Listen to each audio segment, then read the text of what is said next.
Hi, good afternoon, and thanks a lot for coming in and listening to this talk. Um, I know it's a big deal coming out in a Thursday afternoon, a time post-prandial, and people are basically sleepy and about to go to sleep. Well, I promise not to bore you. I thought that I'll take this opportunity to basically share some information pertaining to the problem that all of us are going through at this very moment. And I've decided to call it Staying Alive, a positive outlook to the MCO. So it's basically about the psychological problems, something that's not looked into actually. People are actually looking into the legal part of it, people are actually looking into other aspects of things. But of late, I'm quite sure that many of you would have gone through problems yourselves. It may be as trivial as small day-to-day things, boredom, or it could be something more serious. So I'm going to take this next half an hour or 45 minutes to actually run you through what has the MCO or the pandemic itself, on a whole, brought to us as people living in alive, living in the world. Well, congrats that all of us are still around. That's a positive way of looking at things. But it's not there. It's not going away very fast. It's there to stay for a while, until things turn out. So let's talk a little bit about this. Now, the problem actually starts because we as humans are basically social creatures, and being connected to one another is a huge thing. To me, the problems that I faced was being told not to touch, not to shake hands, which is so very Asian, so very Malaysian, and having not to do that, sometimes you have to remind yourself not to do that. And in the initial phase, I had to force myself, I had to practically remind myself consciously not to do that. But that was part of the Malaysian way of actually surviving in a community. So that's the huge thing. We as humans, we as human beings are basically social creatures. Now, let's clear up some basic definition. A lot of people get these two mixed up, the term quarantine and the word isolation. So when we use quarantine, remember, we are talking about separating people who have been exposed to a contagious disease. Exposed, that means you are at risk, not diagnosed.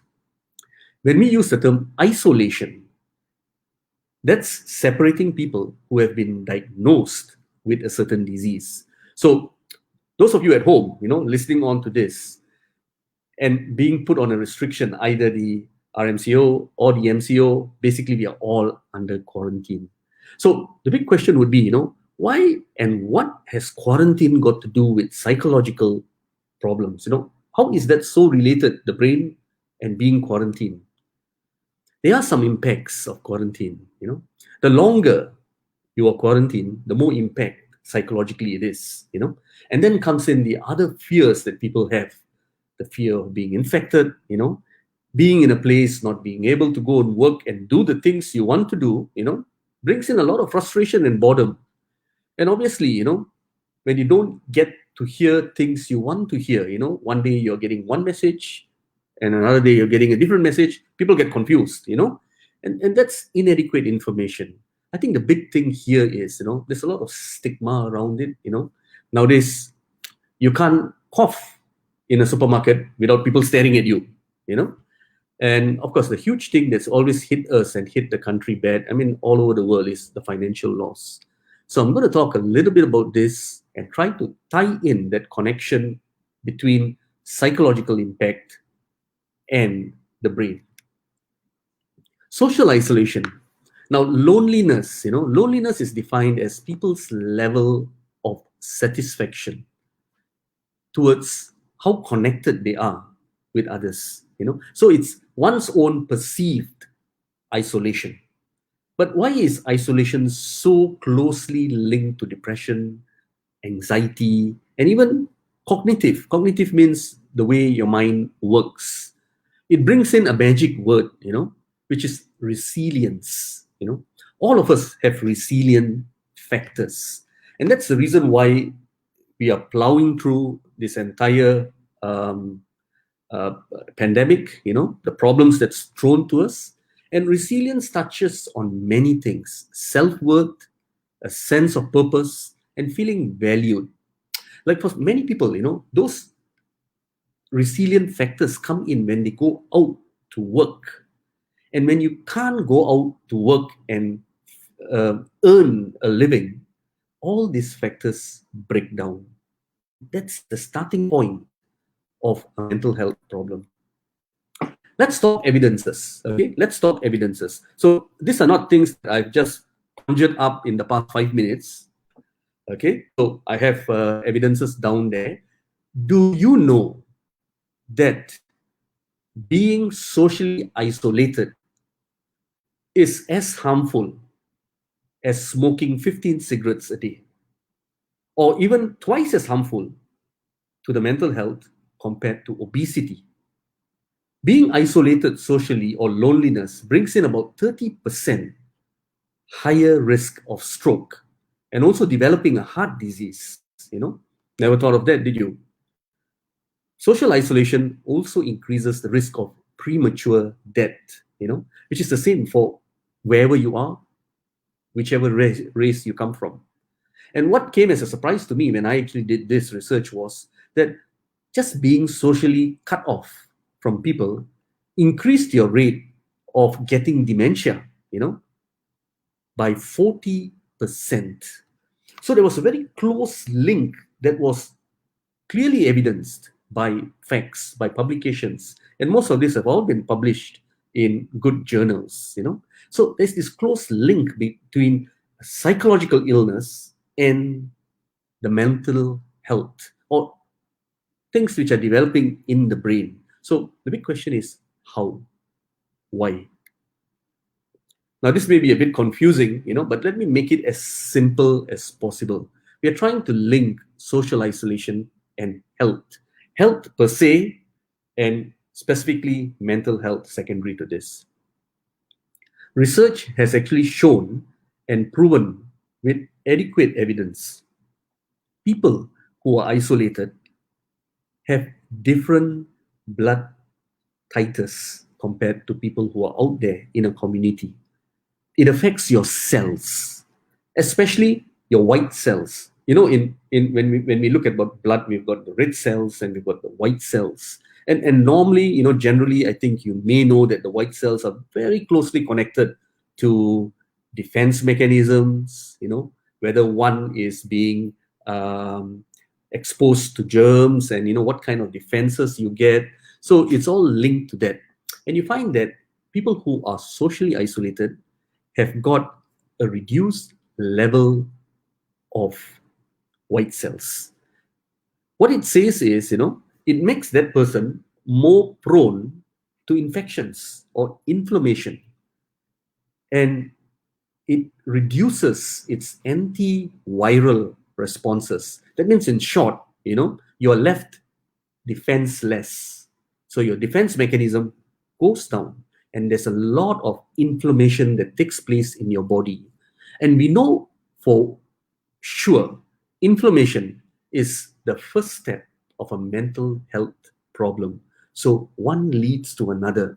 So this is just the initial groundwork to connect social isolation and health. So there is a connection between that. Now, let's have a look at what the pandemic has actually done to the human race around the world. We found that last year, when doors closed all over the world, US saw its largest growth of alcohol sales. It wasn't so big when doors were open, when the bars were open, the pubs were open. But as soon as it closed, they found that its sales went up. And that was clearly reported by the National Drug Abuse Center for Alcohol and Alcoholism. In the UK, it went up by 22%. And all over the world, we don't have records here, but neighbors in Singapore saw an increase also. Why? People were drinking more. People were basically drinking more. And the opportunity actually also opened up to new concepts. How many of you have heard of a virtual bar? I've heard of a virtual every other thing, but a virtual bar, now that's something very new actually. Now, what is a virtual bar?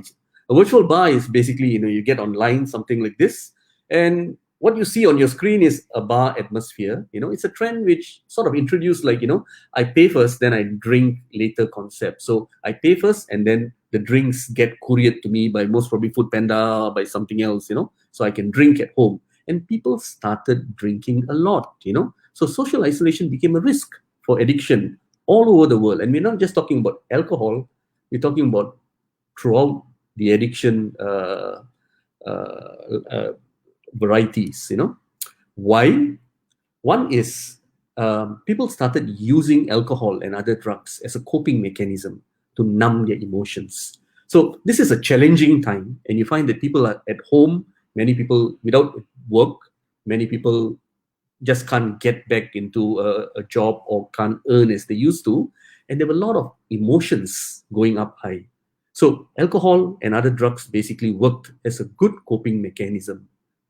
Number two, a lot of people were at home in the initial stage when, everything was locked down. You couldn't just go out and meet friends and go to the kopitiam, Alcohol and drugs basically substituted well for relationships, So why you need friends when you have a bottle of beer with you, So it worked that way.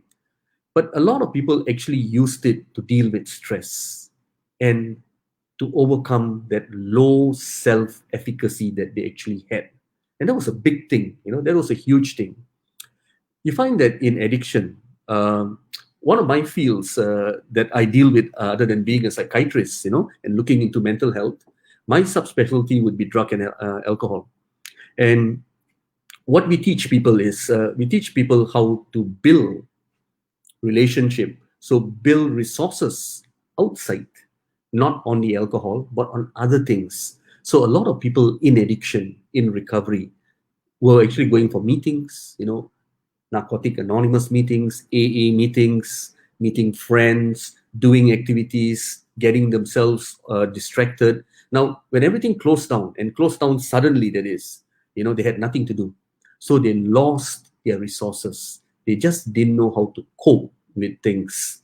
And, in addiction, when people lose this suddenly, the easiest thing is getting back to their old habits. So that's sad. Now, a lot of words, wordy. Let me just translate it to you.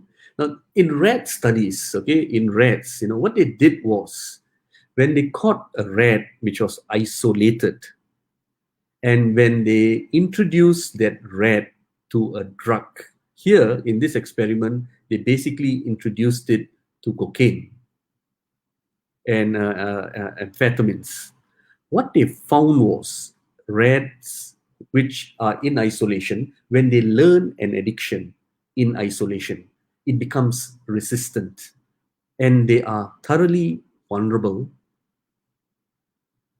to those addictions. And this is something that's found among the adolescents, when adolescents in isolation start using drugs, they become more at risk, more vulnerable, especially during this adolescent critical period. Another reason is because the brain is still developing, a certain degree of the brain, and it starts building up or molding itself in a very negative manner. Now, let's turn our view to other psychiatric illnesses, Well, a lot of people are on treatment. A lot of people do have underlying psychological or psychiatric illnesses.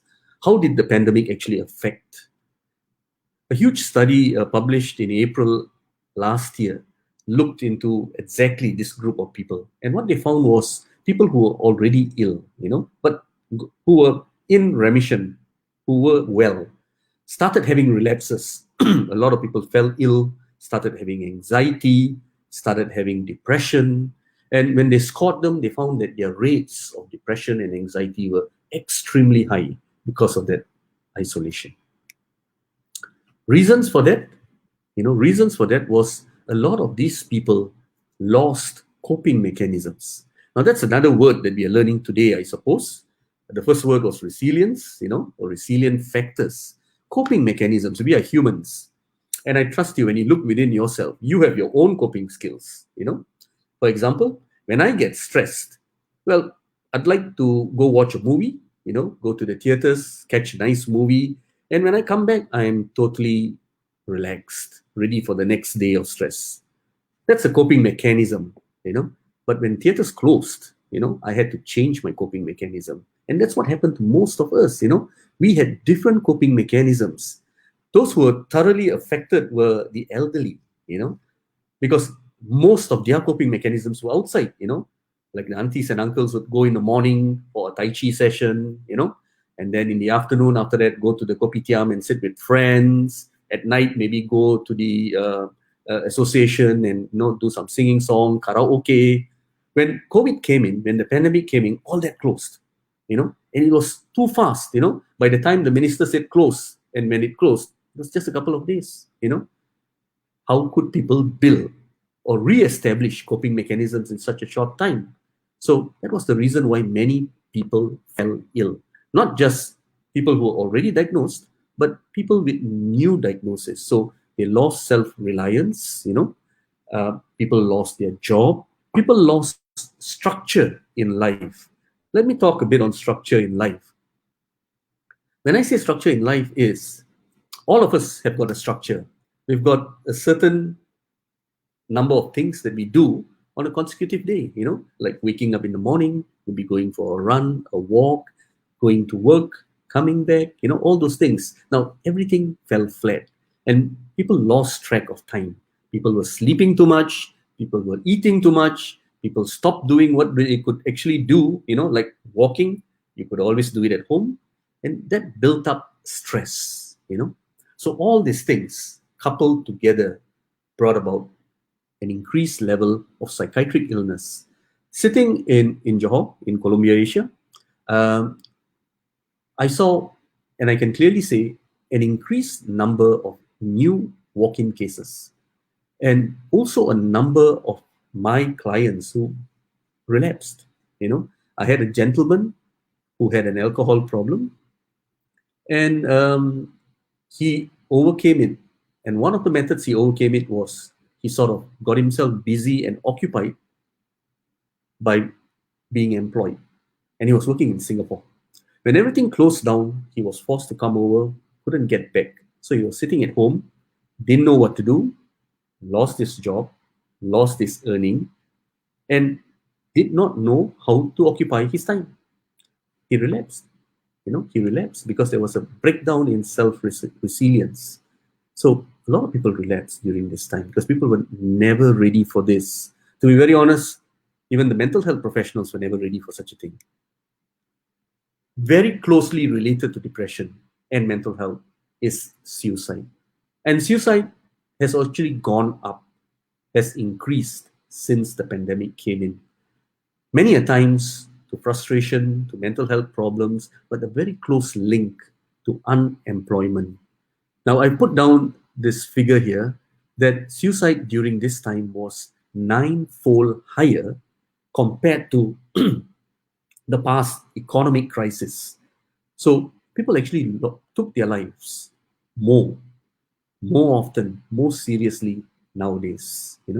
And this increase or this connection of unemployment with the increase of suicide was said to be non-linear or time lagged. That means, what it means is I don't lose my job and attempt immediately. No. What you see is they lose their job, but the attempt only comes in after a few months. So you don't see that wave as yet. The wave will hit you a few months down the road. Why? Because that's the time when they start realizing what's happened, what they have lost, the onset of a mental health problem, and the inability to cope. So it builds up slowly, and then you see down the road a suicide. So it's definitely not linear, it's non-linear. How big is unemployment? Now, this is taken from the International Labour Organization as of March 2020. They have made an estimation, all right? So the estimation in the high scenario is there's going to be 24.7 million jobs decline. So unemployment rates will increase from 4.9 to 5.6%. That's how it is going to be. It's going to be very high. And remember that it's closely linked to mental health and suicide. Now, moving on to a certain problem that none of us actually look at, you know, sometimes it's forgotten, you know. And what am I talking about? I'm talking about domestic violence, you know. Nobody actually realizes that people look at mental health, people look at suicide, people look at job losses, you know, but people forget about what happens at home, which is normally a very closed environment and you don't hear. But surprisingly, all this pandemic and everything else that I've mentioned to you have actually impacted on the rates of domestic violence. How bad? You find that there's been a drastic increase, okay, a drastic increase all around the world. Here itself in Malaysia, WAO, Women's Aid Organization, all right, saw at least a 44.4% increase in their calls. They do a lot of calls, you know. The Malaysian Welfare Hotline saw about 57% spike in calls. Calls means victims calling in for help. So the problem here was, you know, when we were locked down, victims couldn't get out. They couldn't get help. People who were helping didn't know how to help because it all was so sudden, you know. Now we know we can always conference, you know, we can actually do it online, you know, but at that time, everything was shut down. And worse to worse, people really didn't know what to do. Now, why was there an increase in domestic violence, you know? The problem was that the perpetrators were their husbands. And these were men who lost their job. Men who were sitting at home, not doing anything, most probably abusing a substance, drinking. Men who had financial stress, men who had increased anxiety, men who were building up mental health problems, you know, and they didn't know how to outlet that anger, and it translated to domestic violence. Well, many homes, you know, where domestic violence was a day-to-day thing, the rates definitely increases. And the women didn't know what to do because there was scarcity of resources, you know. So it was a double pandemic for the women, definitely a double pandemic for them, domestic violence and COVID itself. So that was terrible and increased all over. Now, let's not forget the young people, okay? The young people, the adolescent and the children. This is a study done in the UK. The very first week when schools closed, they actually sent out questionnaires looking at, you know, so how bad is this school closure going to affect young kids, adolescents, you know, people who are going to school, you know? Well, one would think that, you know, kids would be happy, you know, that, oh, no school, you know, I'm just enjoying at home. And then, you know, the stress would fall upon moms and dads, you know. But surprisingly, you know, it actually affected kids. Some of the key factors that actually affected them was kids who could think a step more, you know, were sort of concerned about the health, you know, about family health. A lot of kids were in high school, in universities, and, you know, they just didn't know what was going on, you know. I had kids who were basically caught in university myself, you know, and I think as much as the parents got into stress, I would say that children didn't know what to do, you know, what goes next, you know, how do I study and all those things. There was totally loss of routine and schedule, which brought about stress onto the kids as much as to the parents. So we found that from that study, at least about 80% of kids who responded said that, you know, their mental health status was at least a bit or much worse than it was previously.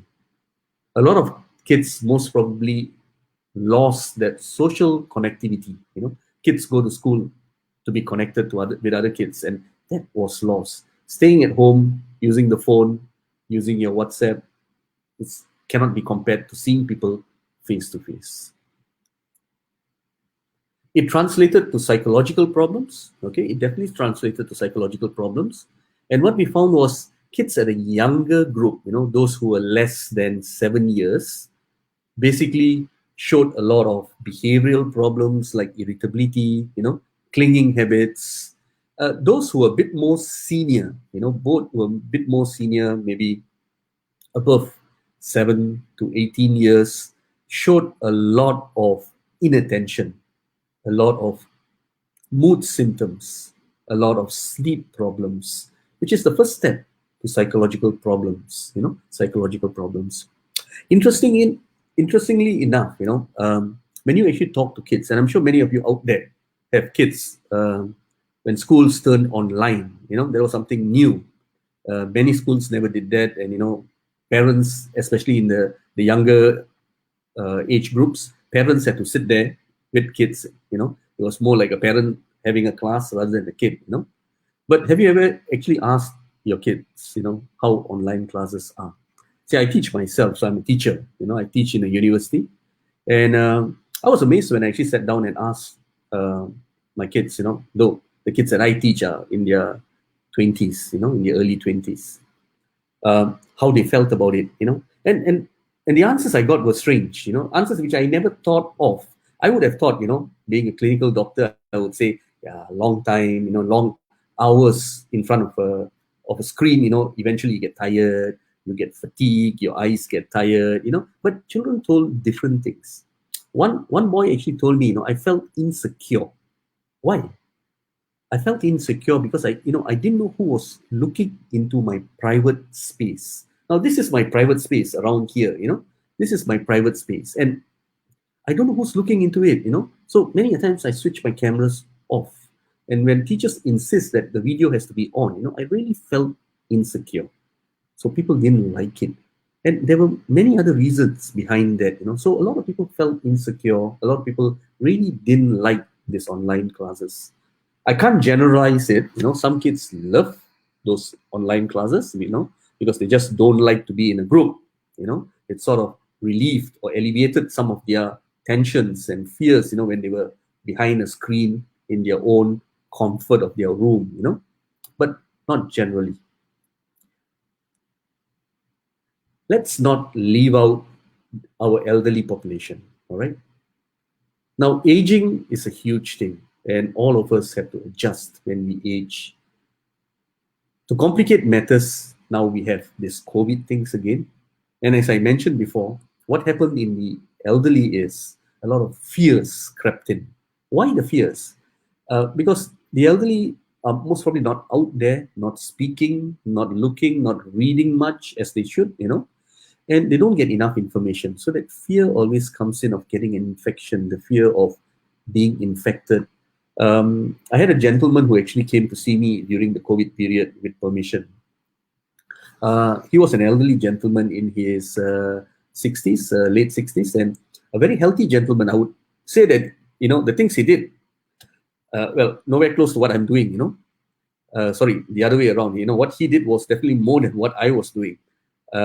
He would wake up in the morning, he would go for a jog, then he will basically go out, meet friends. In the evenings, he's got a badminton game, and then he actually go at night after dinner, he just goes for a walk, a very healthy lifestyle with no problems at all. But when everything stopped, he couldn't go to the badminton hall because halls were all closed, you can't play badminton. And he was scared to go out walking, okay, because of the fear of having infection, of being infected, of dying. And that's when he actually developed an anxiety disorder, and he couldn't just stop himself. So that's when I started seeing him, to a time when he actually got better. The elderly population are more prone because obviously, they can be less in terms of immunity, defenses, they could be more stressed. And more so, the population who are at homes, they are marginalized, they are segregated, institutionalized, some may be, may bring in the element of abuse. So this is always a population which is more prone for effects. One of the earliest studies, done in China actually, when they looked at a huge population of about 602 males and 954 females. So this was a huge population of senior citizens. So they ranged from the age of 60 on to 80 plus. And what they found was that almost 37%, of these senior people experience depression and anxiety. They were not infected by COVID, but just by being in that environment, the fear, the uncertainties of being infected increased their risk of having depressive and anxiety symptoms. Women were found to be more anxious, men more depressed. And what they found was generally, as long as you were over 60, your rates of having an emotional reaction was definitely much, much higher. So let's talk about how we deal with this loneliness, okay, and isolation amidst the pandemic. Now, I don't have 100% solution to it, okay? And to be very honest, we have been looking for solutions throughout the past year, So some of these methods may be methods that you have already incorporated in your lifestyle, okay? And some may be new to you, some may be really new to you, all right? So I've actually made it or shortened it or summarized it into a one slide, okay? But I'm going to talk and elaborate more on it. Let me touch one by one. Number one, structure in life, okay? Now, I think that's very important to everyone. Structure in life, as simple as it sounds, three simple short words, it has a close link to mental health. Having structure definitely helps improve mental health. Something that I suppose that all of us, struggle with, the young generation nowadays. So what we saw during the pandemic was people lost structure. People didn't have classes. Online classes was once in a while. So people basically slept whenever they liked, woke up whenever they wanted to, ate whenever they want. So what I'm telling you is just do the opposite if you have not. Put in structure in life. Go back to how you were. All right? Fix your sleeping and your waking up time. So don't let that change. It doesn't matter whether you've got things to do or you're thoroughly free at home. Keep that structure in life.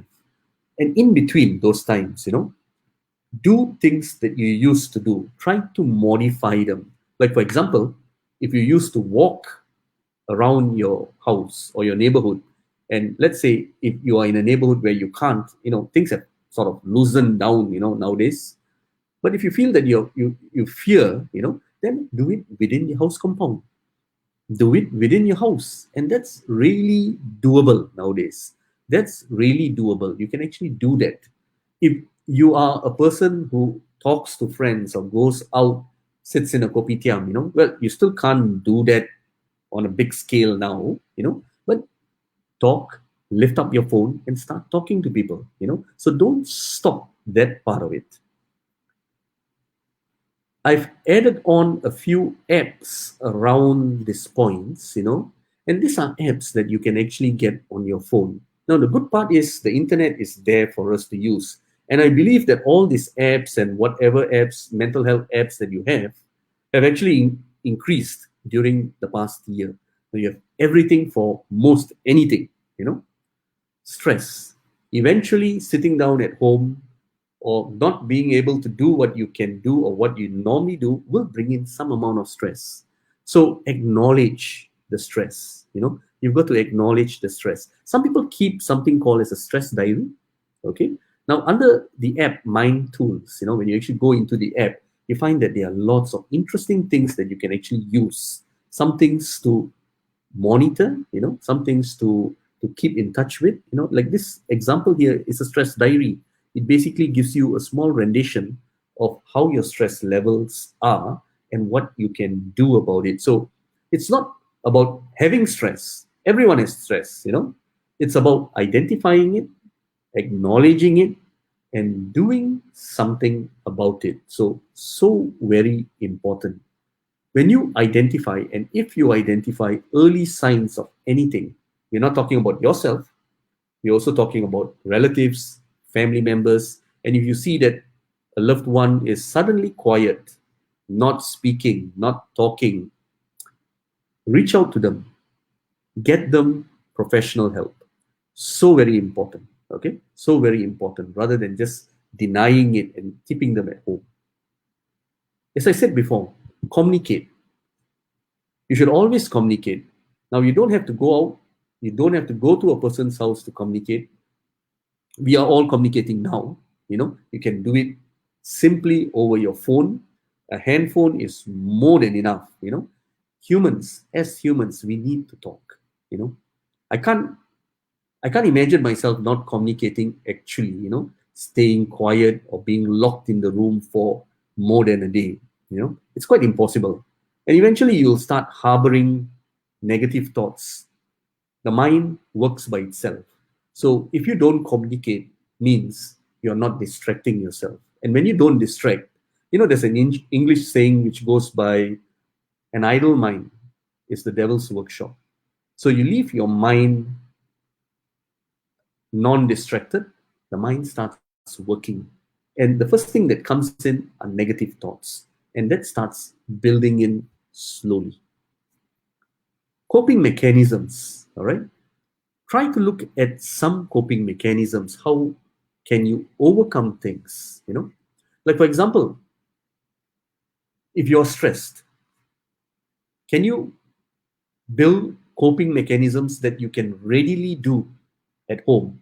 If the gyms are closed, is there something that you can do? And there are a lot of apps to help you with relaxation techniques, which actually runs you through, holds your hand, and basically takes you through steps to help you relax. And I think that's very important.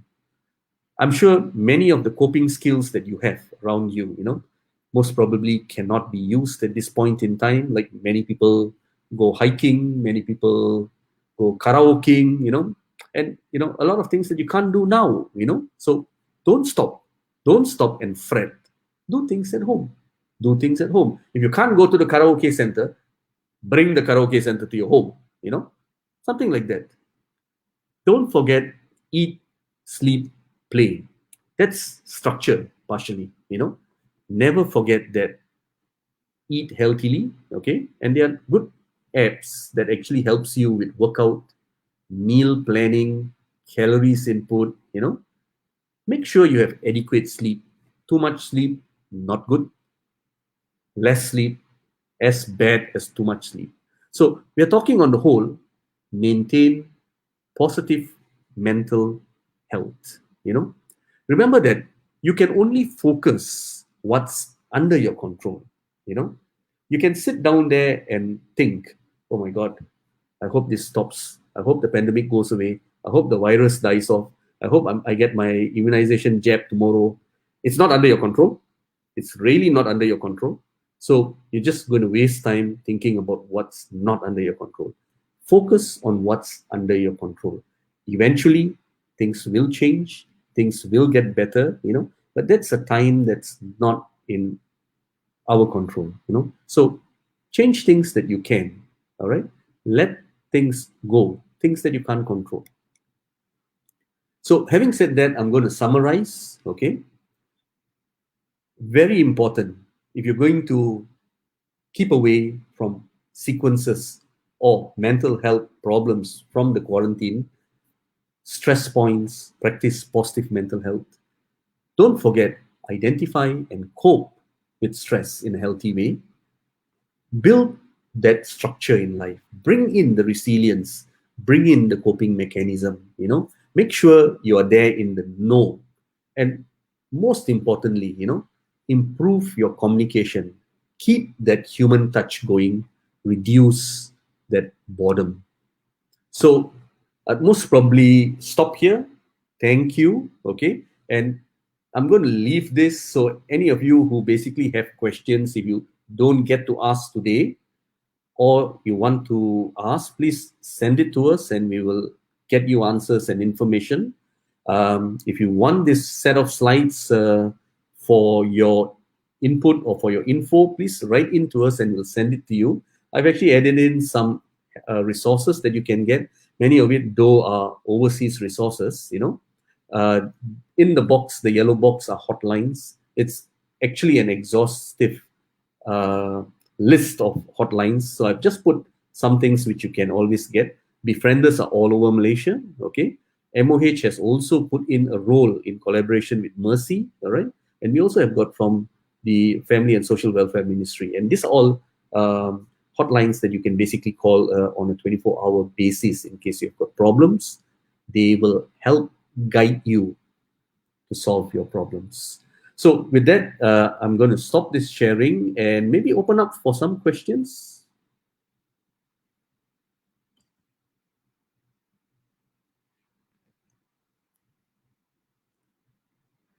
All right. So if any of you have got questions pertaining to the presentation or anything at all actually pertaining to mental health on the whole, feel free to actually put up some questions, some things that we could deal with or maybe answer.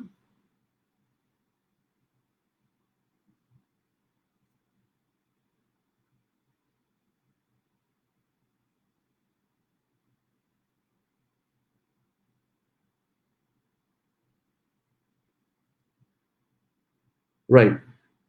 I'm sure that sometimes, it may be a sensitive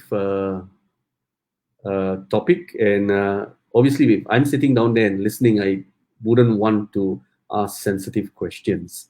But what I can suggest maybe is, if any one of you out there feel the need to get more information, all right, you could easily write in to us on a private and confidential basis, and you would get responses directly from, you can send it and it will be sent to me directly, and you'd get answers from us. And everything, the entire process will be kept strictly confidential and private. So, right. So if I see no questions, I'm going to put it to an end. All right. It is something that I suppose that all of you will think about. And remember, when I talk about mental health on the whole, not talking about major things like depression, anxiety. Now, mental health covers a whole range of things. Even if I have sleeping problems, it comes under mental health. If I've got problems with cigarettes, it comes under mental health. If got a problem with drinking issues, also mental health. Even anger comes under mental health. So on the whole, mental health sort of covers, or is a huge umbrella which covers a lot of aspects. Okay. All right. So with that, I'd like to thank everyone for your cooperation and your time rendered. So if you have any questions, please do write in to us and we will get back to you. So keep yourself safe until you get immunized, and let's keep our fingers crossed. Hope that things get better and improve in the months to come. Thank you. Signing off. Thanks.